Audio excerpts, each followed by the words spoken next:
Let's come in, please.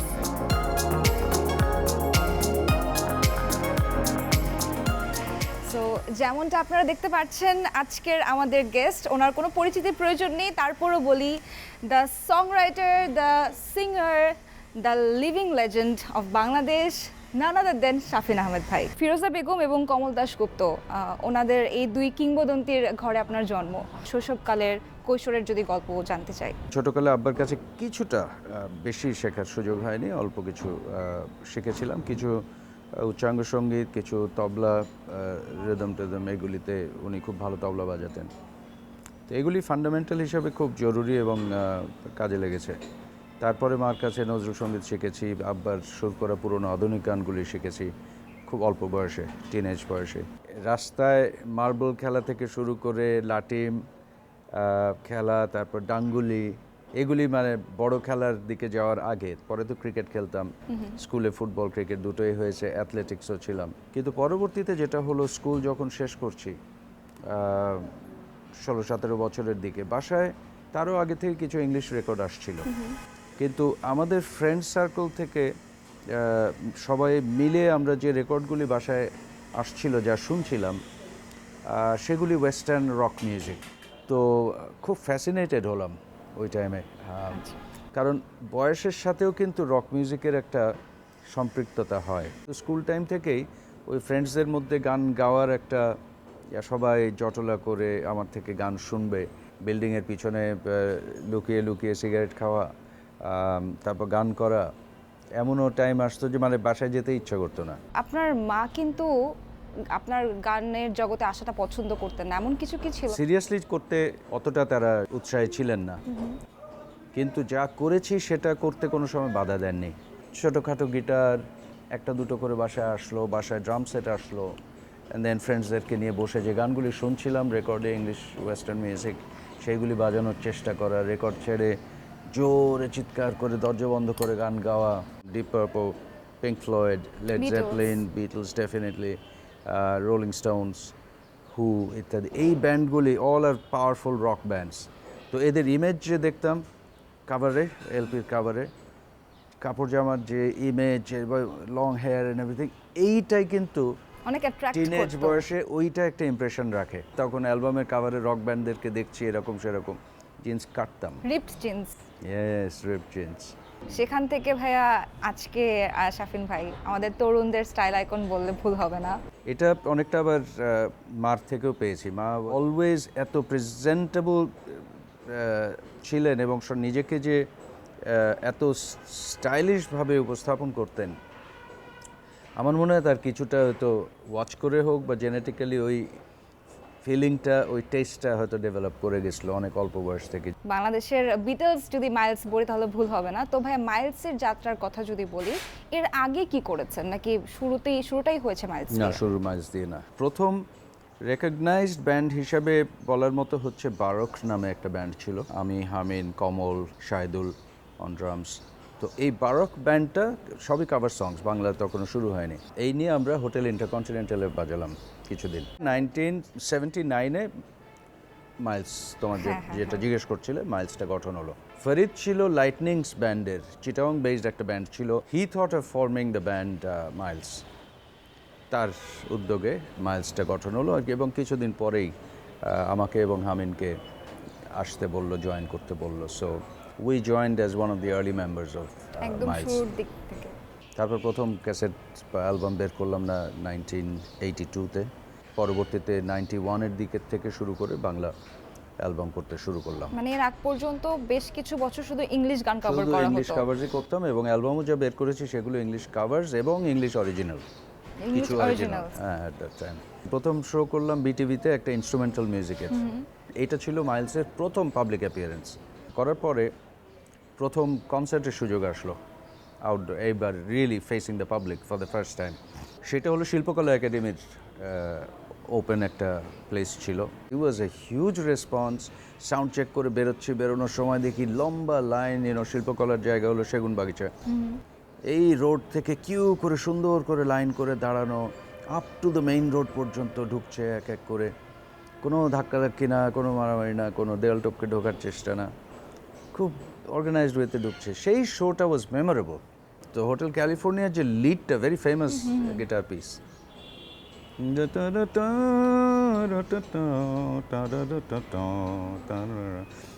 এইটা ধরা মাত্র অডিয়েন্সে করে যে চিৎকারটা আসলো, মানে দ্যাট ওয়াজ সেন্সেশনাল। তো ওপেন এয়ার কনসার্টের ওই ধাক্কা তো দেখলাম 90 দশকে, যেটা রিয়েলি ঝড়ের গতিতে চলছিল। সেইটা একটু ডিসঅর্গানাইজ ছিল শুরুর দিকে, মানে কর্পোরেট কোনো স্পন্সরশিপ তখনও আসেনি, সুতরাং সবই এই পাড়া ও পাড়া, এই স্পোর্টস ক্লাব অ্যারেঞ্জ করছে, ওরা অ্যারেঞ্জ করছে, অথবা আমরা নিজেরা অ্যারেঞ্জ করছি। এটা খুব অ্যাডহক বেসিসে নিজেদের চেষ্টায় হচ্ছিল। পরবর্তীতে কর্পোরেট স্পন্সরশিপ পেতে শুরু করলাম ব্যান্ডের কনসার্টগুলি, এটার একটা ফেজ আসলো। সেটাতে এসে অনেক কিছু পরিবর্তন হলো। কি পরিবর্তন? ওভারঅল প্রোডাকশনের কোয়ালিটিটা, কীরকম স্টেজ হচ্ছে, কত টাকা খরচ করে যে কোনো সাউন্ড সিস্টেম দরকার, সেটাই আসছে, বিরাট আকার ধারণ করলো পুরো জিনিসটা, because money was there, investment হচ্ছে। তো সাউন্ড কোম্পানিরও আরও জিনিসপত্র আনছে, ইকুইপমেন্ট বাড়ছে, তত মিউজিকের কোয়ালিটি বাড়ছে। মিউজিকের কোয়ালিটি, ব্যান্ডগুলিও খুব এনজয় করছে পুরো ব্যাপারটা, এত ফ্রিকোয়েন্টলি শো হচ্ছে। এই ধরনের কনসার্ট হলে এখনও যে কোনো সময় ভালো একটা কনসার্ট প্রেজেন্ট করতে পারলে স্টেডিয়ামে জায়গা দেওয়া যায় না, এরকম একটা ব্যাপার। এটা কিন্তু এই উন্মাদনাটা আছে এখনো। কিন্তু একটা ব্যান্ডের যে প্রপার ট্যুর বলতে যাবো, যে ওয়ার্ল্ড ট্যুর, বাংলাদেশ থেকে 18টা কনসার্ট ইন ইউএসএ, যে কোনো ইন্টারন্যাশনাল ব্যান্ডের একটা ট্যুরের মতো, অবশ্যই। Going from Bangladesh, 18 concerts in USA, 7টা করলাম কানাডাতে, 4টা করলাম অস্ট্রেলিয়াতে। So it was really. তারপর ইউরোপটা ফিক্স হয়ে গেছিলো ফর অ্যানাদার 6 or 8 শোজ। এইগুলি করে আমি মিস করলাম আমেরিকার পার্টটা, বিকজ অফ সাম ভিসা দিতে দেরি করছিল, সো আমার টাইমলি যাওয়া হয়নি। সেটা এসে ঢাকায় শেষ করলাম 2019-এর ডিসেম্বরে। তো ইন্ডিয়াতে প্রথম কনসার্ট ছিল ব্যাঙ্গালোরে, okay. Which is a non Bengali area. তো সেখানে ইংলিশ কাভার্স করলাম only. We played in Punjab university, Chandigarh, তারপরে দিল্লির নেহরু স্টেডিয়ামে। আর অনেক ট্রাই নেশন শো হতো, কনসার্ট হতো, ইন্ডিয়া, পাকিস্তান, বাংলাদেশ, ইন্ডিয়া, এইরকম 3 দেশের ব্যান্ডস নিয়ে অনেক শো হয়েছে, অথবা অ্যাটলিস্ট 2টা দেশের। আমাদের তখন একটা হাস্যকর ব্যাপার ছিল, পাসপোর্ট শেষ হয়ে যেত কয়েক মাস পর পরই, বই শেষ, এত travel করা খালি হতো। ইন্ডিয়ার সেল।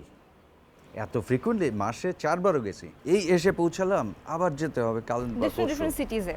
হ্যাঁ, ডিফারেন্ট সিটিজে, বাট পশ্চিমবঙ্গে বেশি। শাফিন ভাই, you own Miles, right? Yes. So এই জায়গা থেকে যদি জানতে চাই, শুধু আমি না, আমি শিওর আমাদের দর্শকরাও জানতে চায় যে মাইলস কেন ছেড়েছিলেন, আবার ব্যাক করেছেন? কারো মধ্যে দ্বিমত থাকতেই পারে কোনো বিষয় নিয়ে, এগুলি খুব নর্মাল ব্যাপার। তো এটা সারা পৃথিবীব্যাপী সব ব্যান্ডেরই কম বেশি হয়েছে।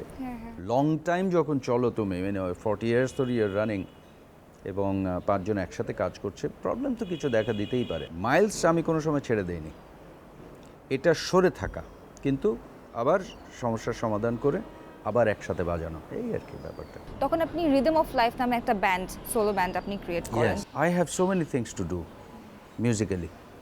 আমি নজরুলের অ্যালবাম করতে চাই, আমি আব্বার পুরনো আধুনিক গানের অ্যালবাম করতে চাই, এবং করেছি এগুলো। করেছেন। সো যাই হোক, মেইন কথা হচ্ছে যে অনেক কিছু করার আছে, সব কিছু একটা প্ল্যাটফর্ম থেকে করা যায় না। আমরা যে ঘরানার থেকে এসছি, যে ফ্যামিলির থেকে এসছি, তাতে মিউজিকটা অনেক পবিত্র একটা জিনিস। শাফিন ভাইয়ের কি মনে হয় যে মাইলসকে টক্কর দেওয়ার মতন কোনো ব্যান্ড আছে, বা মাইলসকে কম্পিট করার মতন? কারণ Miles is a genre, just like you said. ওটা তো আমি বলবো না, বাট এরকম একটা প্রশ্ন ছিল। তবে না, তোমার এই প্রশ্নটা আমি উত্তর দেওয়া আমার পক্ষে সম্ভব না আসলে। আচ্ছা ভাই, আমরা তাহলে অন্য অনেক প্রশ্ন করব এবং আরও কিছু জানতে চাই, কিন্তু আমার মনে হয় আমরা ওদিকটা যে একটু বসি, শিওর, হ্যাঁ, এই জায়গাটা একটু রোদ আছে, আচ্ছা, তো ঠিক আছে, একটু নিশ্চয়ই, বসি, নিশ্চয়ই। ওখানে বসে গল্প করি।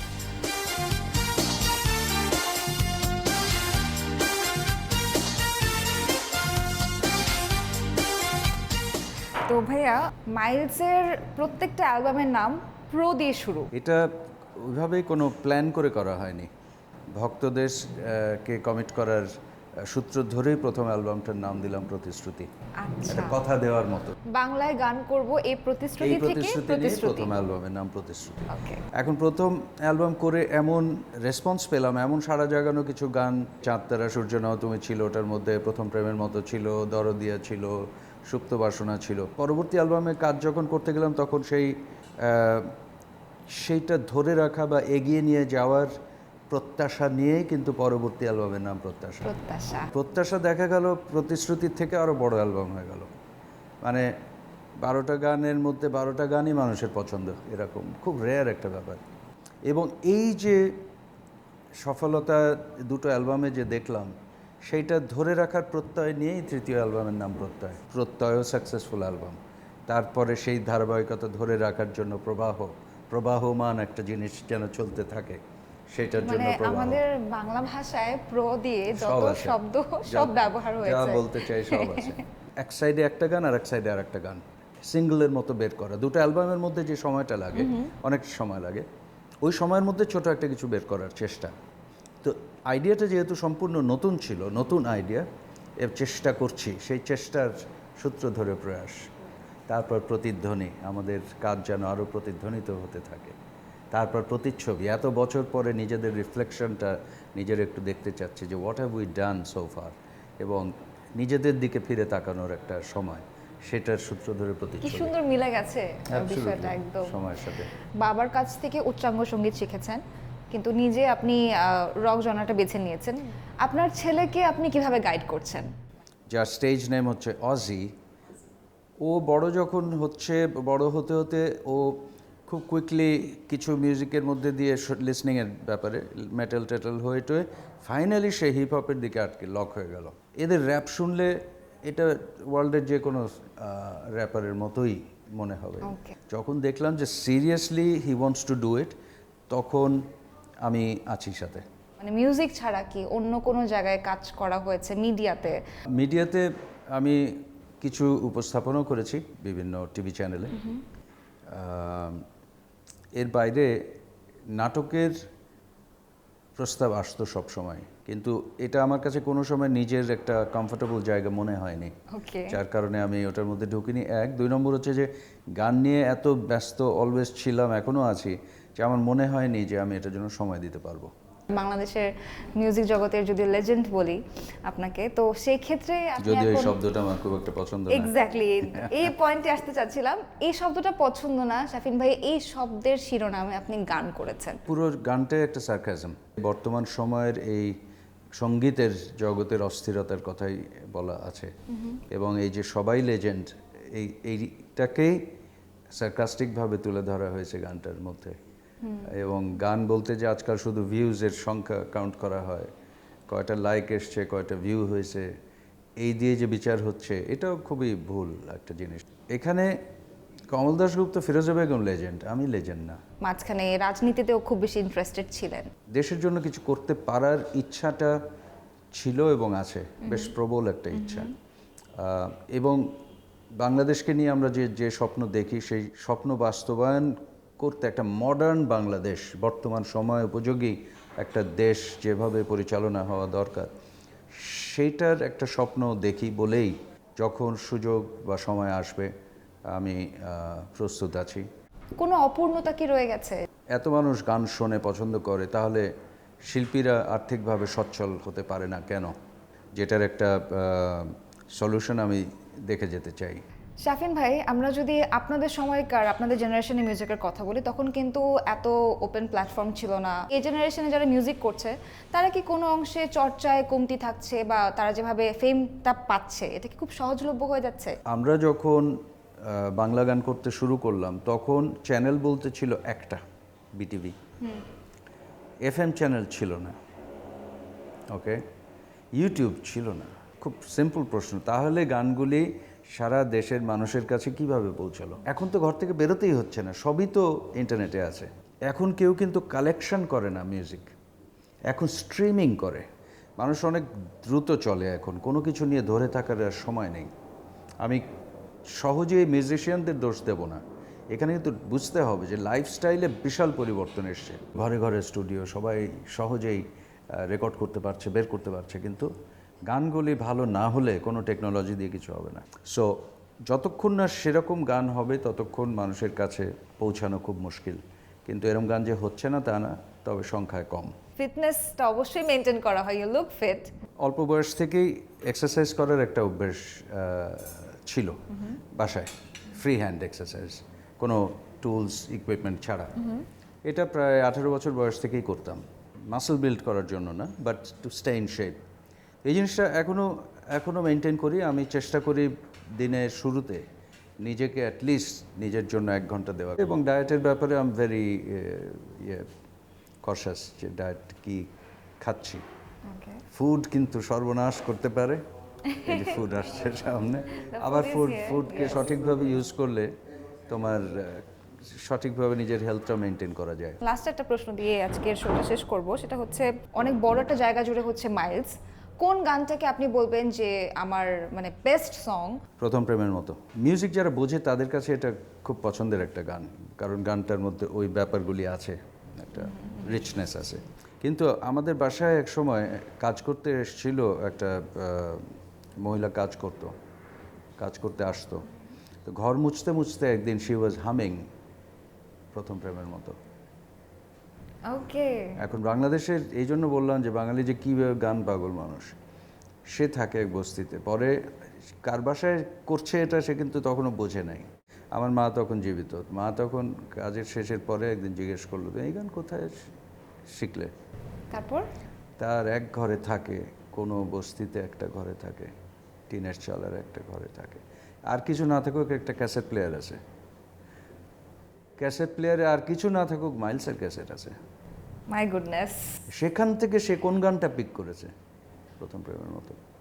ওয়েল, খাবার চলে এসেছে অ্যান্ড সেই সাথে আমরা একটা দারুণ গল্প জেনে গেলাম। I am pretty sure guys আপনারাও শাফিন ভাইয়ের ব্যাপারে এত ইনসাইটস, এত কিছু জানতেন না। ওনার প্রিয় গানের সম্পর্কে এত মজার একটা গল্প। So it was a privilege Shafin ভাই to have you in my show. অতপর Thank you আমি for inviting me. মধ্যে আপনাকে পাওয়াটা একটা অনেক বড় ব্যাপার। সো আজকের মতো আমরা এপিসোডটা এখানেই শেষ করছি, খাওয়া দাওয়া করবো। সো নেক্সট এপিসোডে আবার কথা হবে।